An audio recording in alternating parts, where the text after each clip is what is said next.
All right, folks, I'm going skiing again. And what am I going to bring with me? Oh, some chips. Look, big bag of chips. Now, the question of the day is, what happens to a bag of low altitude chips that you buy at a store along the Front Range when you take them high up into the mountains? Well, we're putting these back in place and we're going to see what happens to our chips. Are you ready for this grand experiment? Here we go. All right, here we are. We're starting out with our base altitude of approximately 5,800 feet. Come on, chips. Let's see what happens. Okay. This may take hours, so I'll update you periodically.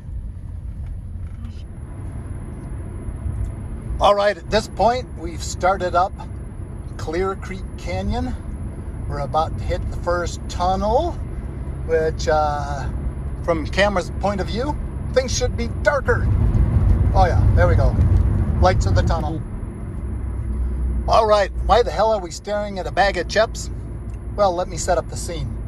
This bag of chips right here was manufactured at some plant somewhere, which is significantly lower altitude than here in Colorado, even the Front Range, because in Colorado it's hard to get much lower until you go out to the Eastern Plains, that is, than say 5,000 feet.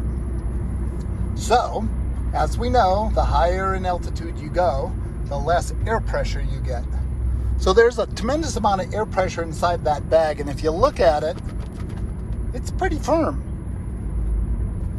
So what happens as we take this higher and higher up into the mountains is that the outside pressure will be significantly less than the inside pressure. And then the question is, will the glue that holds the bag together be able to manage that difference in pressure? Or will the bag blow up? All right, let's wait to find out here. We're a good 7,000 feet up in the mountains, so we probably, from the Front Range, added, 1,000 feet and change. On this trip, we have the potential to go as high as 12,000 feet. So if that bag's ever going to blow up, it should blow up by then. All right, into the next tunnel. Here we go. All right, folks, we're out of Highway 6 in Clear Creek Canyon. Now joining I-70, gaining altitude all the time. How's our chips looking? Ooh, pretty firm. Is this really a ski video where we just sit here with a camera trained on a bag of chips? Of course it's a ski video. What skier hasn't stopped at the Quickie Mart to get a bag of chips before they head up into the mountains to go skiing? Well, we all have. You have, we all have. But then, there you are driving up an hour later and all of a sudden you hear this boom! And you go, oh my God, did I just blow out a tire? Did my radiator spring a leak? What's wrong with my car? And you have this moment of panic.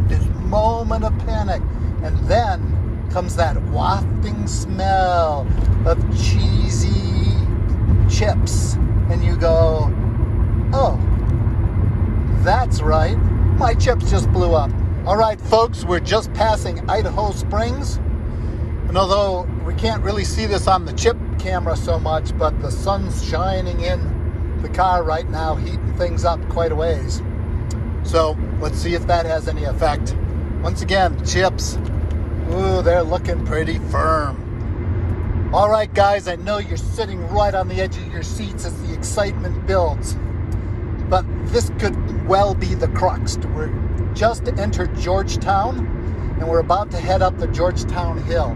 That means we're going to gain 1,000 feet of altitude, going from around 8,000 to 9,000 feet in just a couple of miles at very best. So this is a big opportunity for us to have that final point of failure happen when our bag of chips blows up. Okay, halfway up Georgetown Hill, and the bag is in full sunlight. Will it go? Will it blow? Okay, shifting back into fifth gear, we've made it to the top of Georgetown Hill.